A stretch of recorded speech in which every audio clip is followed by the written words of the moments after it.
Gold light spilled from 100 chandeliers, casting sharp reflections across polished marble floors. Every corner of the exclusive New York Chess and Heritage Club buzzed with privilege, old money, tailored suits, and champagne glasses clinking beneath oil paintings of champions. Ruth moved quietly between tables, collecting stray napkins and empty glasses, her blue janitor uniform crisp and spotless. She kept her eyes down, barely breathing, but she couldn't block out the words swirling around her. "She never misses a spot, unlike most people," a man muttered, voice dripping with mock praise. "Of course not. That's what they're paid for," another answered, low enough for Ruth to hear. At the far end, a group of men in tuxedos leaned in close, snickering about the help. One smirked, "You think she even knows what these pieces are for?" Another piped up, "Let's hope she doesn't steal one for her collection." Laughter rippled, a cold current against Ruth's skin. She paused near the giant chessboard in the center of the room where tonight's main event would take place. The club's star attraction, Grandmaster Cartwright, stood beside the board, gleaming in his tailored suit, silver cufflinks shining under the lights. His smile never reached his eyes. He was charming for the crowd, but his voice cut sharper than any blade. "I wonder," Cartwright said, raising his voice just enough, "can everyone in this fine city appreciate the true art of chess? Or does it require a certain background?" The crowd erupted in knowing laughter. Cartwright scanned the room, searching for something or someone to turn into the night's entertainment. His gaze landed on Ruth. With deliberate slowness, he pointed. "You there. The lady with the mop. Do you know the rules of chess, or do you just know how to clean up after those who play it?" Phones flickered on. Eyes turned. Whispers spread like wildfire. Ruth gripped her mop tighter, jaw clenched, refusing to look away. She stared at Cartwright, her face unreadable. Laughter wavered. For a split second, it was just Ruth and Cartwright, her steady stare against his smug challenge. Someone whispered, "Is he serious?" Another said, "She's going to embarrass herself." Cartwright's smile grew wider, icy, and cruel. "Come now, let's give her a chance." For laughs. Every camera in the room was now pointed at Ruth. Every mouth expected humiliation. Ruth let her mop rest against the table, then stepped forward, meeting Cartwright's gaze without a hint of fear. For a breathless moment, the golden room felt frozen in time, every ego, every prejudice exposed, every eye on the woman they'd never seen until now. "Hi, my name is Malik. If you believe stories like this need to be heard, please hit like and subscribe right now. Your support helps us shine a light on real injustice." Ruth woke to the chill of an old radiator rattling in her Bronx apartment, the city lights still glowing outside her window. She moved quietly to not disturb her mother, who slept restlessly in the next room. Every morning began the same. Carefully measuring out her mother's medication, fixing a small breakfast, making sure the heater hadn't shut off again. She tucked a faded photograph of her and her mother at a park chess table into her coat pocket. A lucky charm she always carried. The subway to Manhattan was crowded and loud, a mix of tired workers and students. Ruth kept her headphones in, listening to old chess podcasts, zoning out the world. She thought about last night's game at the community center. The way the kids' faces lit up when she taught them openings and little tricks. They never cared what uniform she wore. For them, Ruth was a coach, a friend, someone who saw their dreams the way her mother had once seen hers. Inside the club, Ruth's uniform became her shield. Most days, people didn't even look at her. When they did, it was usually with annoyance or suspicion. Some would drop crumbs on purpose just to watch her pick them up. Once she'd overheard two board members debating whether people like her could even understand the rules of chess. "She probably thinks the queen is just a fancy cleaning tool," one had sneered. Ruth had smiled inside, recalling her mother's gentle lessons on the endgame. The club itself was like another world, walls lined with historic chessboards, silver trophies, and magazine covers celebrating men like Cartwright. The wealthy elite moved like they owned every inch. They discussed art investments, private schools, and luxury vacations in casual whispers as if poverty or struggle couldn't exist so close to their shining shoes. Ruth made herself small, listening without reacting. But every slight, every offhand comment left its mark. It wasn't just racism, it was erasure, a constant reminder that to them she was invisible. During breaks, Ruth would steal moments at the staff break room, sketching chess puzzles on napkins or replaying famous matches from memory. Sometimes she'd text her mother updates, small victories about a kid's checkmate, or an old trick that still surprised her students. "Keep playing," her mother would reply, every message signed with a tiny chess piece emoji. Ruth's nights at the community center were her escape. There, surrounded by laughter and battered plastic boards, she wasn't just the help, she was the teacher, the challenger, the champion. Every child she coached carried a piece of her story. She gave them lessons her mother once gave her: how to stay calm when the game turns against you, how to see the board from every angle, how to fight for respect even when nobody is watching. Back at the club, the contrast stung. Here, her worth was measured in silence and obedience. But Ruth carried a world of strategy, patience, and defiance beneath her quiet eyes. Tonight, as she cleaned the last table and heard Cartwright's voice echo across the hall, Ruth straightened her shoulders. Whatever the crowd saw, a janitor, a servant, a nobody, she knew exactly who she was and what she could do when given just one real chance. Cartwright gestured to the center table, his movements slow and theatrical, letting the suspense build. The ornate chessboard gleamed under the lights, its ivory and ebony pieces arranged perfectly for the spectacle. A hush swept through the club as Ruth approached, the mop still in her hand, her blue uniform stark against the tuxedos and designer dresses. Every seat filled, the audience pressing closer, some balancing wine glasses, others holding their phones up for a better view. A few smirked, waiting for the disaster they were sure would unfold. Cartwright pulled out a chair for Ruth with an exaggerated flourish, bowing mockingly as the crowd snickered. "Please have a seat. Let's see what you've got." His voice was loud enough for everyone to hear, but there was venom just beneath the politeness. Ruth sat, keeping her back straight and her eyes steady. She felt the heat of the stares, the weight of every expectation in the room pressing down on her. Cartwright turned to the audience. "Ladies and gentlemen, I'll be giving a quick lesson as we play. After all, it's not every day we get to see such unorthodox talent." Laughter rippled around the board. Someone whispered, "This'll be over in 5 moves." Another muttered, "Bet she doesn't even know how the horse moves." Ruth's hands trembled for a moment, but she tucked them under the table, focusing on the board, not the faces. Cartwright explained each move aloud, pausing to make condescending comments. "Now, this piece is called a rook.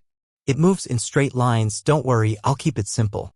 Ruth just nodded, letting him play the teacher even as she watched his opening move, a flashy king's pawn, standard but aggressive. She responded quietly, her moves clean, classical, and unhurried. Cartwright rolled his eyes for the crowd. "Ah, the obvious opening. Very brave." He moved quickly, eager to rush her into a mistake. The audience leaned in. Some filmed, hoping for a viral moment. Others exchanged looks of boredom, waiting for Cartwright to crush her. Ruth stayed silent, never reacting to his sarcasm. Instead, she watched the board and only the board, remembering her mother's advice: let them talk, your answer comes in silence. A few moves in, Cartwright grew bolder, pausing between turns to address the audience. "You see, chess isn't just about moving pieces.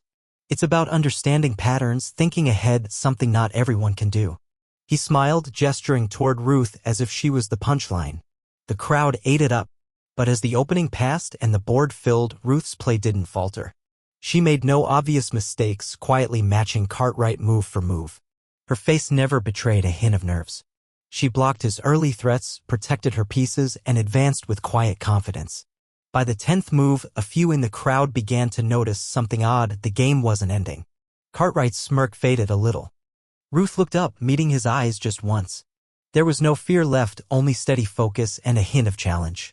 The room, so eager for humiliation, was about to witness something no one had expected.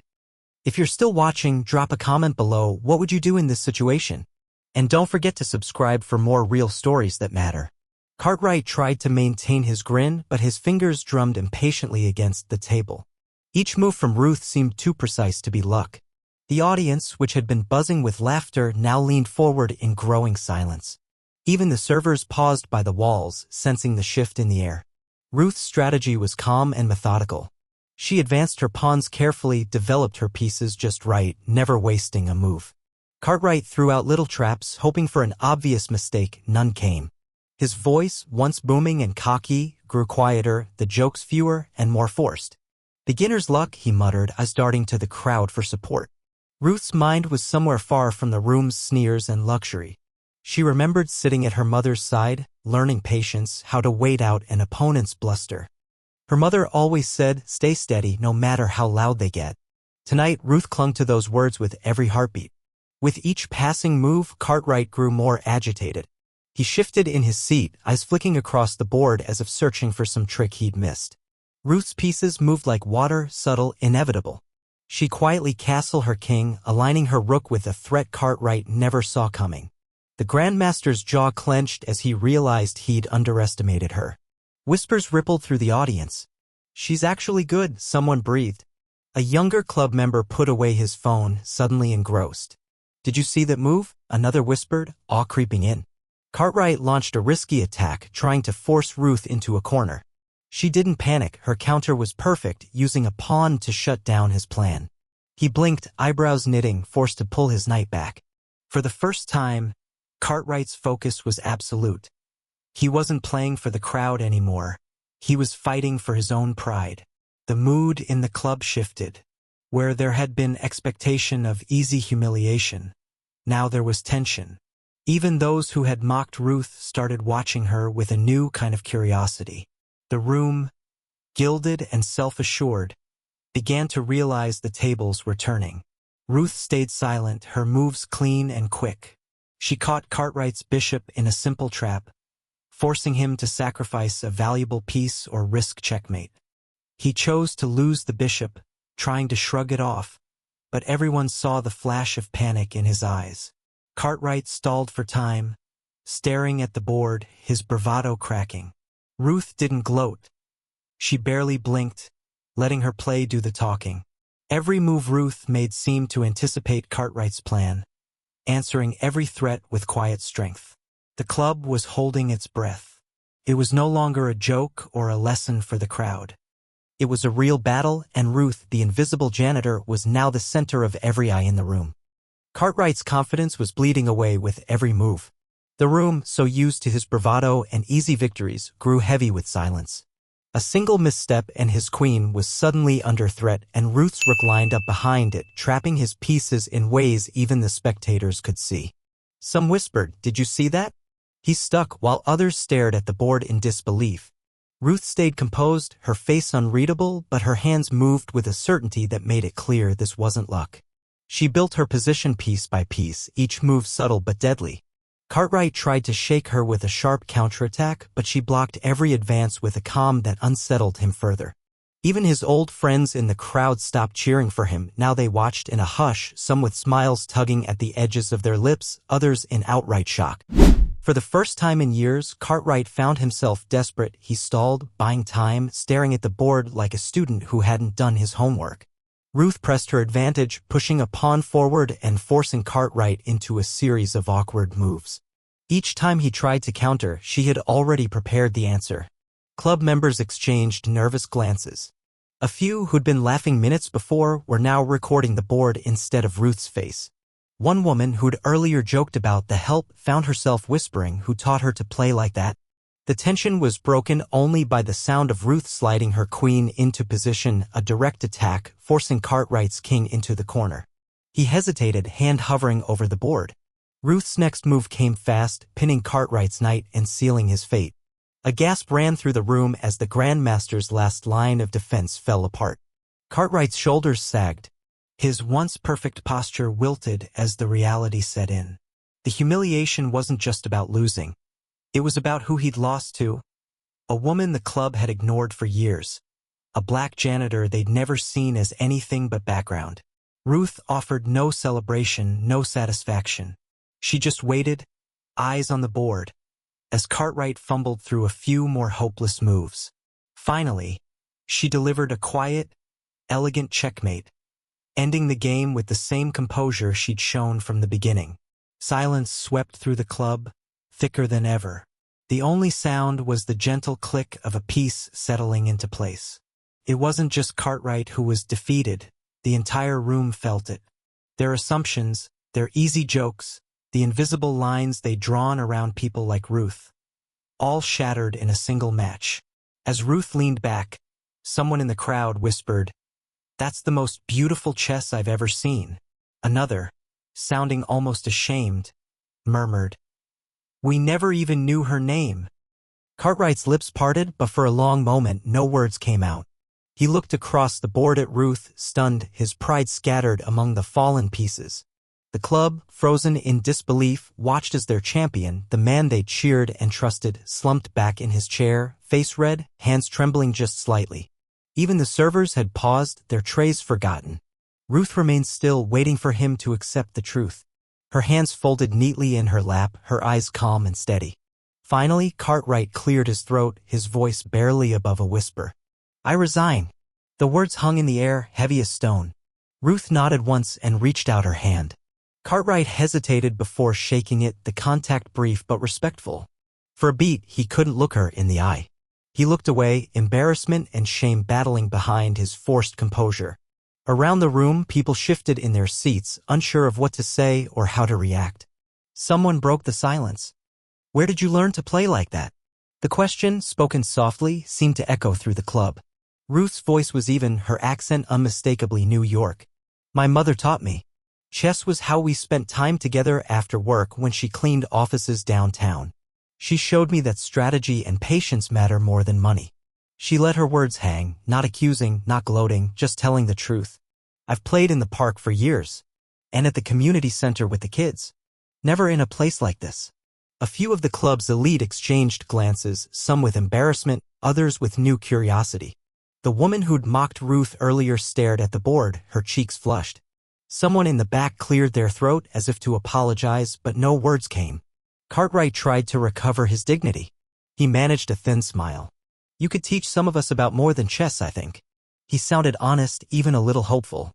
For the first time, the crowd didn't seem to care about his title or his suit. They listened, quietly, as if something important had been revealed. Ruth nodded politely and rose to her feet, smoothing the front of her uniform. She didn't need their approval, her victory was enough. But as she gathered her things, a young black woman from the kitchen approached quietly, eyes shining with pride. "You were amazing," she whispered. Ruth smiled, a genuine warmth breaking through her calm exterior. As Ruth left the hall, some club members murmured apologies. Others just watched her go, the weight of their own prejudices fresh in their minds. Cartwright, still seated, finally lifted his gaze and watched Ruth cross the floor. In that moment, he seemed smaller, humbled in a way the club had never seen. The lesson hung over the room like the last note of a song. Power, respect, and dignity don't come from money, but from strength that can't be bought. The club would remember this night for years to come, not as a scandal, but as the evening a quiet janitor forced them to see the game and each other in a new light. Ruth stepped out into the cool New York night, the hum of city traffic rushing past as she pulled her jacket tighter. The club's golden lights spilled out onto the sidewalk, but she didn't look back. Her heart was pounding, not from nerves or fear, but from the sheer weight of what had happened. For years she'd walked those halls in silence, unnoticed except when someone needed a mess cleaned. Tonight, she'd left a different mark, one no one could wipe away. She made her way to the subway station, blending into the city's late-night crowd. On the train, nobody cared who she was or what she'd done. But as she sat, Ruth pulled out her phone and sent a quick message to her mother, "One big tonight. You'd be proud." Her mother replied with a simple chess piece emoji and 3 words, "Always am, Ruth." Back at the club, the mood was unsettled. Some members wandered the empty hall, replaying every move in their minds. The janitor, someone they'd barely seen, had dismantled their assumptions, exposed their prejudice, and shown them what real grace under pressure looked like. Cartwright lingered alone by the chessboard, staring at the last position, haunted by Ruth's silent power. The pieces were back in their boxes, but the lesson hung in the air, too heavy to ignore. In the kitchen, the young black woman who'd watched Ruth's game cleaned up quietly, a small smile on her face. She'd seen Ruth before, but tonight everything felt different. She whispered to a coworker, "Did you see her? She beat him like he was a rookie." For the first time, the staff held their heads a little higher. Outside, Ruth paused at a corner store, buying bread and milk for home. The clerk recognized her and, for the first time, greeted her warmly, "Evening, Miss Ruth." She smiled, surprised. Little ripples, small signs that maybe something in the world had shifted, even if only a little.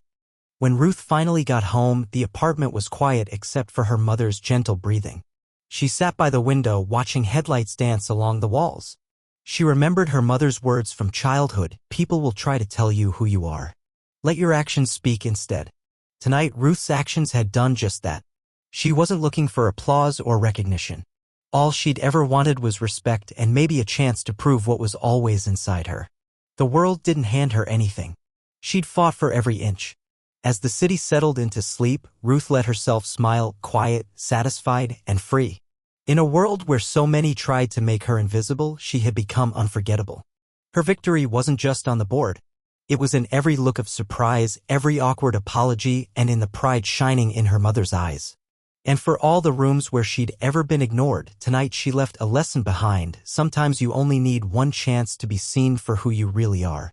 If you believe in second chances and breaking barriers, share this story. To viewers in the USA, UK, and Canada, your voice matters. Together, we can change the world.